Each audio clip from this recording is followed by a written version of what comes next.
காலகட்டத்தில் வேலை நிமித்தமாக கணவனும் மனைவியும் பிரிஞ்சிருக்கிற மாதிரி ஒரு சூழ்நிலை ஏற்படுது. அப்படி பிரிவில் ஆன்சைட்டில் கூட வெளியில் போய்ட்றாங்க, வெளிநாடுக்கு போகிறாங்க, இங்கே நாம் ஒர்க் பண்ணுறோம், இல்லை ஒய்ஃப் அங்கே இருக்காங்க, அவர் இங்கே இருக்கார். அப்படிங்கிற சூழ்நிலையில் 2 பேருக்குள்ளக்கூடிய அந்யோன்யத்தை காப்பாற்றிக்கிறதுங்கிறது கொஞ்சம் குறைவான சாத்தியம் இருக்கும்.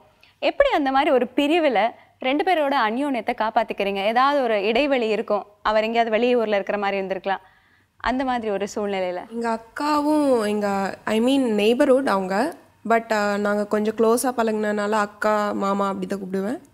அவங்க வந்துட்டு லவ் மேரேஜ், இவங்க மலையாளி கிறிஸ்டின், இவங்க நாயுடு. ஸோ அவர் இப்போ வெளிநாட்டில் தான் ஒர்க் பண்ணிகிட்ருக்காரு. டெய்லி நைட் எப்படியும் ஒரு 3 o'clock வரைக்கும் மொக்க போட்டு பேசுவாங்க. என் பக்கத்தில் தான் உட்காந்து பேசுவாங்க. ஸ்டார்ட் பண்ணும்போது ஒரு கிஸ்ஸோடு ஆரம்பிப்பாங்க, எண்ட் ஆகும்போது ஒரு கிஸ்ஸோடு தான் முடிப்பாங்க. அப்புறம் அவங்க உடனே ஐ லவ் யூ கல்பு அப்படி சொல்லுவாங்க. இவர் ஐ லவ் யூ சின்னு அப்படி சொல்லி முடிச்சிடுவாங்க. ரொம்ப ஸ்வீட்டாக இருக்கும், ரொம்ப அந்யோன்யம் அதிகமாக இருக்கும். அவங்க ஃபீலிங் நம்மளுக்கே வந்துடும். அது மாதிரி அது பார்க்கும்போது உங்களுக்கே தோணும்.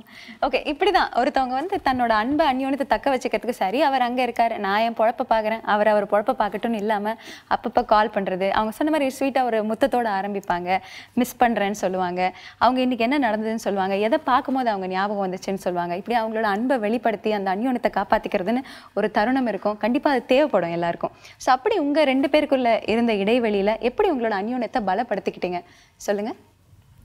ஒரு தடவை ரொம்ப நேரம் ஒரு 1/2 hour கிட்ட வெயிட்டிங்லேயே வந்துட்டு இருந்தாங்க. என்ன இது ரொம்ப இவ்வளோ நேரம் யார்கிட்ட பேசுகிறாங்க, யார்கிட்டையும் பேச மாட்டாங்களே அப்படின்னு சொல்லிட்டு நானும் கோவப்பட்டு அதுக்கப்புறமா கால் கட் பண்ணி வச்சுட்டு அதுக்கப்புறம் ட்ரை பண்ணவே இல்லை.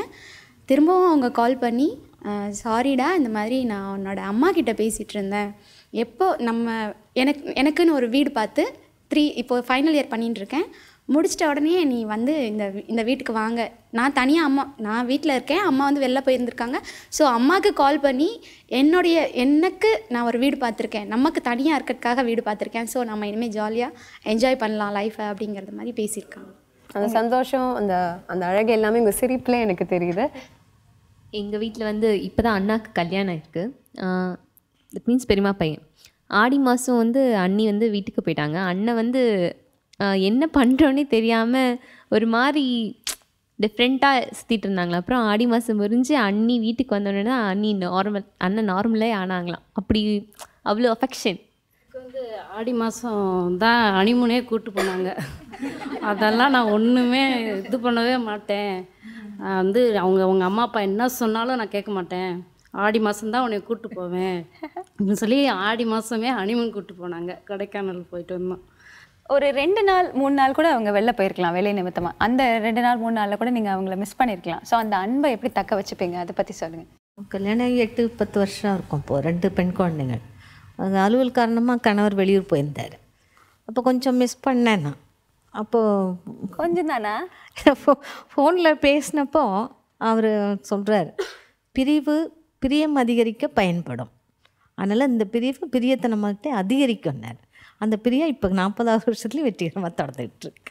சில நேரம் என்னதான் கணவர்னாலும் என்னதான் அந்யோன்யம் அன்பு இருந்தாலும் சில நேரம் உங்களோட உணர்ச்சிகளை முழுசாக வெளிப்படுத்த முடியாத ஒரு சூழ்நிலை ஏதாவது இருந்திருக்கும். அந்த சூழ்நிலை எது? நீங்கள் ரொம்ப ஃபீல் பண்ணியிருப்பீங்க, ரொம்ப எமோஷ்னலாக இருந்திருப்பீங்க, ரொம்ப உணர்ச்சி வசப்பட்டிருப்பீங்க, ஆனால் சொல்ல முடியாத ஒரு சூழ்நிலைன்னா அது எதுன்னு சொல்வீங்க?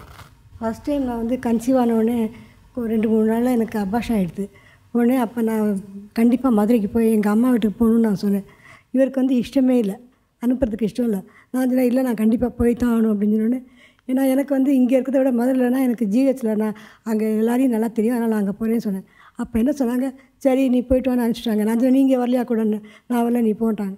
எனக்கு ரொம்ப கஷ்டமாக இருந்தது, நம்மளை மட்டும் அனுப்பினாங்க. நான் போய் 2வது நாள் அவர் அங்கே நைட்டோட நைட்டாக இறங்கிட்டார், பஸ்ஸெல்லாம் கிடைக்காம. அப்போ தான் நினச்சிட்டேன், நம்ம மேலே எவ்வளோ பிரியம் இருந்தால் அப்படி ஓடி வருவார். அவங்க கண்ணில் நைட்டோட நைட்டாக வந்துட்டாங்க. அதுவும் நான் ஒரு 10 days அங்கே இருந்தேன். இவர் வந்துட்டார் திரும்ப. 10 days நான் அங்கே இருந்தேன். அதுக்குள்ளே எனக்கு ஓடிவான்னு 10 லெட்டர் அனுப்பிச்சிட்டேன் எனக்கு. 10 நாளில் 10 லெட்டர். ஆமாம், எல்லாத்துலேயும் ஓடிவா தான், வேறு ஒன்றுமே கிடையாது. இப்போ குடும்ப சூழ்நிலையில் எல்லாரும் ஒன்று மார்னிங் ஷிஃப்ட் இல்லை ஈவினிங் ஷிஃப்ட் அப்படின்னு நம்ம இருப்போம். கணவர்கிட்ட நம்ம பகிர்ந்துக்கிறதுக்கான நேரம் இருக்காது. குடும்ப சூழ்நிலை காரணமாக இருக்கலாம், நம்மளோட வேலை காரணமாக இருக்கலாம். என்னோட உணர்ச்சிகளை அவர்கிட்ட சொல்கிறதுக்கான நேரமே எனக்கு கிடைக்க மாட்டேங்குது அப்படின்னு நிறைய பேருக்கு இருக்கும். ப்ரெக்னெண்ட்டாக இருந்துச்சு. அவர் வந்து வெளியூருக்கு போயிருந்தார், குஜராத்துக்கு. அப்போ என்னோடய விஷயங்கள்லாம் அவர்கிட்ட சொல்லவே முடியல. ஃபோனில் கூட பேச முடியாது. எங்கள் மாமனார்லாம் அதெல்லாம் பேசலாம் விடவே மாட்டாங்க. அப்போ ரொம்ப அவர் மிஸ் பண்ணிவிட்டு கஷ்டப்பட்டு இருக்கேன். இப்படி உங்களோட வாழ்க்கையில் வேறு தருணங்களில் உங்களோட உணர்ச்சிகளை வெளிப்படுத்த முடியல, உங்களோட கோபமோ உங்களோட சந்தோஷமோ வெளிப்படுத்த முடியல அவர்கிட்ட அப்படின்னா? அதாவது கல்யாணம் ஆகி நான் பெரிய குடும்பத்தில் தான் இருந்தேன். அதாவது 5 அண்ணன் தம்பிங்க, நான் ஒரே பொண்ணு. நான் செல்லமாகவே வளர்ந்துட்டேன். 6வது பையனாகவே என்னை வளர்த்துட்டாங்க. அதுதான் என் லைஃப்பில் எனக்கு பெரிய ட்ராபேக்கு. அதனால் நான் முரட்டுத்தனம் செல்லம் நான் வச்சதான் சட்டம்னு வாழ்ந்துட்டேன். அந்த நேரத்தில் நானும் லவ் பண்ணி கல்யாணம் பண்ணிக்கிட்டேன். கல்யாணம் பண்ணிக்கிட்டு என்னாச்சு, எங்கள் அம்மா என்ன சொல்கிறாங்க, பெரிய வீடாக இருக்குது, அந்த ரூமில் அவர் இருக்கட்டும், இங்கேயே நீ ஒன்றும் தனி கொடுத்தலாம் போய் கிழிக்க வேண்டாம்னு சொல்லிட்டாங்க. எனக்கு கல்யாணம் பண்ணி வச்சவங்க ஒரு எனக்கு தெய்வத்துக்கு அப்புறம் மதிக்கிற ஒரு லேடி, வள்ளி அம்மைன்னு ஒருத்தர். அவங்களுக்கு நான் இப்படி அடம் பிடிச்சிக்கிட்டு வீட்டில் இருக்கிறது கொஞ்சம் கூட பிடிக்கல. அவருடைய வேதனையும் அவங்க பார்க்குறாங்க. அப்போ என்ன செஞ்சுருக்காங்க, எனக்கும் தெரியாமல் அவரை ஒரு இடத்துக்கு அழைச்சிட்டு போய் அவள் படிச்சுட்டி அவள் இன்னும் விளையாட்டு புத்தியாகவே இருக்கா, நீங்கள் அவளை தனி கொடுத்தணும், வந்தால் தான் தீரும், இல்லைன்னா நான் உன்னை விட்டுட்டு போயிடுவேன் அப்படி இப்படின்னு பயமுறுத்துங்க, அவள் வந்துடுவான்னு சொல்லிட்டாங்க. அப்போ பிடிவாதத்தில் குழந்தையும் பெற்றுட்டேன் எங்கள் வீட்லேயே நான். பெற்றதும் அவருக்கு குழந்த பாசம் ரொம்ப. அப்போ அவர் ஓடி கொஞ்ச நாள்னா எங்கள் வீட்டு வானரங்கள்லாம் குழந்தைய கொஞ்சிட்ருக்கோம் அங்கிள்னு, அது பெரிய டிஸ்டர்ப் அவருக்கு.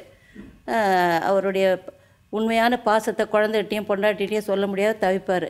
இந்த லேடி சொன்னதை வச்சு என்னை திட்ட ஆரம்பித்தார். ஒழுங்காக இல்லைன்னா நான் கிளம்புறேன், நான் ஊருக்கு போகிறேன் அப்படி இப்படின்னு எதை புருடா விடுவார். நான் பயந்துட்டேன் கொஞ்சம். அப்புறம் நான் யார்கிட்ட போய் சொல்கிறேன், இவருக்கு அட்வைஸ் பண்ண லேடிக்கிட்டே சொல்கிறேன், நீங்கள் தானேங்க எனக்கு எல்லாமே. அவர் திடீர்னு மாறிட்டார், அவர் குணத்தை காட்டிட்டார். நான் என்னமோ அப்பாவின்னு நினச்சேன், அவர் இப்படி சொல்லிட்டார் தெரியுங்களா, நல்லா வாங்குன்னு வாங்குங்க, நீங்கள் சொன்னீங்கன்னு தான் நான் கட்டிக்கிட்டேன் அப்படி இப்படின்னு அவர்கிட்ட சொன்னேன். அவங்ககிட்ட சொன்னால் கேட்டாரா, உனக்கு எங்கடி புத்தி வரப்போகுது, நீ தனியாக போய் வாழ்ந்து பாருடி, அப்போ தாண்டி அங்கே என்ன ஒரு அந்யோன்யம் உனக்கு ஏற்படுதுன்னு பாருடின்னாங்க. நான் எப்படிங்க இவ்வளோ பேரோடு இருந்துட்டு தனியாக ஒரு வீட்டில் இருக்கிறது அப்படி, நீ போய் பாருன்னு இவங்களே ஒரு வீடெல்லாம் பார்க்க சொல்லிவிட்டு எங்கள் வீட்டு பக்கத்துலேயே கொஞ்சம் ஒரு அரை ஃபர்லாங் தூரத்தில் ஒரு வீடு கிடச்சிருச்சு. அங்கே போயிட்டேன். என்னென்னமோ செய்யணுமோ அதெல்லாம் பண்ணி கொடுத்துட்டாங்க. எங்கள் அம்மாவும் ஒழிஞ்சு போனால் போகிறா இவ அப்படின்னு போயிட்டேன். குழந்தைய வச்சுட்டேன். அன்னையிலேருந்து அவர் வேலை முடிஞ்சு சீக்கிரம் வர்றது, அவர் குளிச்சுட்டு ரொம்ப ரொம்ப ஷோவாலாம் வருவார் என்னட்ட.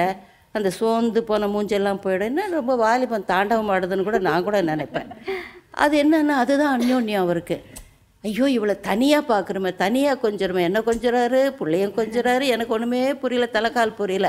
அப்போ தான் இதுதான் அந்யோன்யம்னு எனக்கு புரிஞ்சது. இப்போ நீங்கள் சொன்ன மாதிரி தான் அவரோட உணர்ச்சியை வெளிப்படுத்தக்கூடிய ஒரு சுச்சுவேஷன் அவருக்கு அமையல. அதை கிரியேட் பண்ணி உங்களை அழகாக கூட்டிகிட்டு போய் நல்ல ஒரு வாலிபர் மாதிரி திரும்ப ஒரு சூப்பரான டூயட் சாங்லாம் பாடியிருக்காரு. எல்லோரும் தனியாக போனால் கொஞ்சம் அபவ் ஏஜ்னு சொல்லி ஃபீல் பண்ணாங்களா, அவங்களாம் ரொம்ப வயசு குறைஞ்சி அழகாயிடுவாங்க புருஷன்மார்கள். இன்னைக்கு நம்ம எல்லாருமே சேர்ந்து இந்த அந்யோன்யம் எப்படி இருக்குது, காதல் திருமணம்ல அந்யோன்யம் எப்படி இருக்குது, நிச்சயிக்கப்பட்ட திருமணத்தில் அந்யோன்யம் எப்படி இருக்குது, அதுக்கப்புறம் வயது வித்தியாசம் இருக்கிற இடத்துல அந்யோன்யம் இருக்குமா அப்படின்ற ஒரு கேள்வியே தேவையில்லைங்கிற அளவுக்கு எல்லாரோட முகத்துலையும் அவ்வளோ ஒரு பூரிப்பு, அவ்வளோ சந்தோஷம், எல்லாத்த பற்றியும் பேசணும். இன்னும் நிறைய அனுபவங்கள் பற்றி நாளைக்கு பேசலாம்.